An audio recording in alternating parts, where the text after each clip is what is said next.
Hello guys, तर स्वागत आहे तुमचं आमच्या छोट्याशा व्लॉगमध्ये. आता चाचू बोलला 2026ला दुनिया संपते, तर निघालो दीपक लोडाला घेऊन गोव्या. तर 12:30 वाजले होते रात्रीच्या आणि आम्ही पोचलो पनवेल स्टेशनला आणि तिथे ट्रेनसुद्धा लागली होती, कोकण कन्या एक्सप्रेस. तर बसलो ट्रेनमध्ये. तर सकाळचे वाजले 6:30 आणि आम्ही उतरलो रत्नागिरी स्टेशनला. आता तुम्ही विचार कराल की रत्नागिरी स्टेशनला का, हा तर गोव्याला चालला होता. तर बरोबर मित्रांनो, चाललेलो गोव्याला, पण रात्री ट्रेनमध्ये बसल्या बसल्या विचार केला की रत्नागिरी स्टेशनला उतरून आपल्याला गणपतीपुळेसुद्धा करता येईल. तर म्हणून आम्ही रत्नागिरी स्टेशनला उतरलो, गणपतीपुळेला जायला निघालो. आता तुम्ही बघू शकता, हे आहे रत्नागिरी स्टेशन. रत्नागिरी स्टेशन इतकं सुंदर आहे, मी फर्स्ट टाईम लाईफमध्ये बघितलं. जणू काही असं वाटत होतं की मी कोणत्यातरी एअरपोर्टला आलो आहे. इतकं सुंदर त्यांनी बनवलं आहे. वरती चढल्याच्या नंतर बाहेर निघाल्याच्या नंतर खूप सुंदर असं त्यांनी स्टेशन बनवलेलं आहे. तुम्ही बघू शकता, पूर्णपणे एअरपोर्टसारखं वाटतं आहे. तर मग गाईज, आमचा प्लॅन होता इथून जायचं होतं आपल्याला बसस्टँडला, रत्नागिरी बसस्टँडला. तर इथून आम्ही पोचलो रत्नागिरी बसस्टँडला आणि तिथून आम्ही बस पकडली गणपतीपुळेला जाण्यासाठी. तर गाईज, बसमधनं खूप सुंदर असे नजारे होते. आरेवारे बीचसुद्धा लागला, पण बीच लागला लेफ्ट साईडला आणि मी होतो राईट साईडला, तर म्हणून मला शूट करता नाही आला. तर बस सोडते आपल्याला गणपतीपुळेच्या मेन मंदिराजवळ. मंदिराचा हा गेट, याचंसुद्धा काम चालू होतं. तर आतमध्ये येतच हे मेन मंदिराचं गेट आणि इथे मन प्रसन्न करणारी सकाळी सकाळी लागलेली गणपतीची गाणी.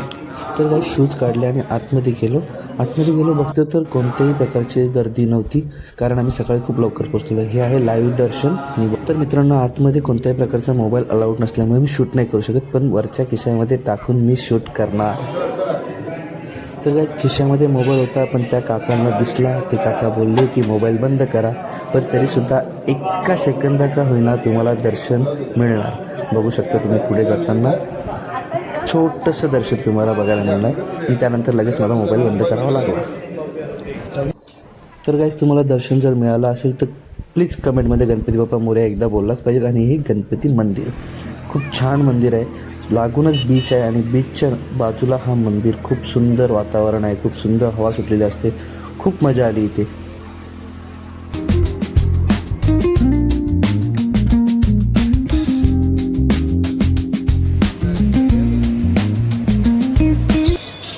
तर इथून आम्ही आता निघतो रत्नागिरीला जायला, कारण 12:30 वाजता तिथून आम्हाला तिवीमला जाण्यासाठी ट्रेन होती. तर फायनली गाईज, आम्ही पोचलो तिवीम स्टेशनला. आणि तिवीम स्टेशनला 31ला जेवढी गर्दी पाहिजे तेवढी गर्दी तिवीम स्टेशनला नव्हती. तर खूप खुश झालेलो.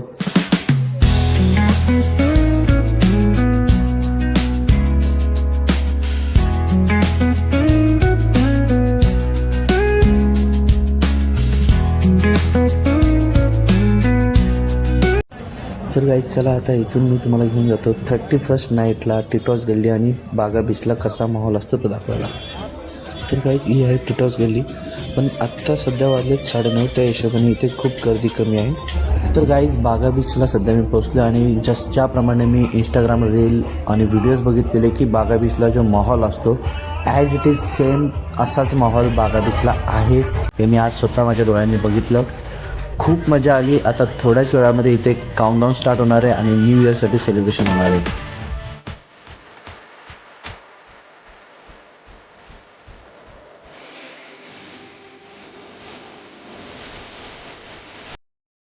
तर गाईज, न्यू इयर इथं सेलिब्रेशन झालेलं आहे, फटाके वगैरे फुटलेले आहे आणि मी आलो टिटॉस गल्लीमध्ये पुन्हा एकदा घरी जायच्या दिशेला. तर टिटॉस गल्लीमध्ये जसं सांगितलं 9:30 वाजता खूप गर्दी नव्हती. आता तुफान गर्दी आहे. इथे पाय ठेवायला सुद्धा जागा नाही. तुम्ही बघू शकता, तुफान क्राऊड आहे. मेंढरं निघलेत असं वाटतं. इथे खूप जास्त क्राऊड आहे. तर बघा, ही फॉरेनर इतकी हुशार होती, एवढ्या क्राऊडमध्ये सुद्धा तिने मला व्हिडिओ काढताना बघितलं ना, थोबाड दाखवला. लाजली बाई.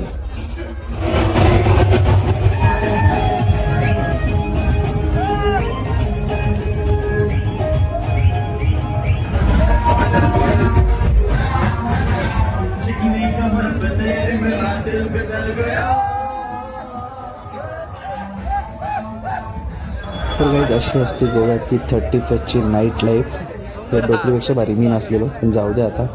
तर धन्यवाद माझा ब्लॉग बघितल्याबद्दल. पूर्ण बघितला असेल तर, ब्लॉग आवडला असेल तर लाईक करा, शेअर करा आणि सबस्क्राईब करा. थँक्यू. Bye bye.